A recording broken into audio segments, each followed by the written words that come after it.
ఇంట్లో ఏ ఒక్కడో, సంఘములో ఏ ఒక్కరో శపితమైన అనుభవాలతో ఉంటే ఓటమి సంఘం అంతటికి, ఇంటందరికి వస్తుంది.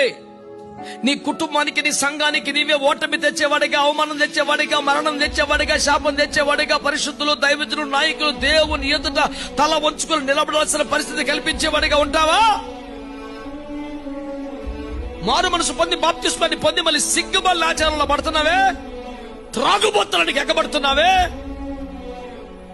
తిండిబోతుగా మిగిలిపోతున్నావే, వేషధారిగా మారిపోతున్నావే. నీ వల్లే కుటుంబానికి దరిద్రం, నీ వల్లే సంఘానికి నష్టం. శుద్ధీకరింపబడవలసినది, సరిచేయబడవలసినది శపితమైంది నీలో ఉండగా ఎంత ప్రార్థన చేసిన జవాబు కాదు. నీ గుడారంలో శపితమైంది ఏదైనా ఉంటే నీ కొరకు పరిశుద్ధుల ప్రార్థన కూడా వ్యర్థమైపోతుంది, జవాబు రాదు.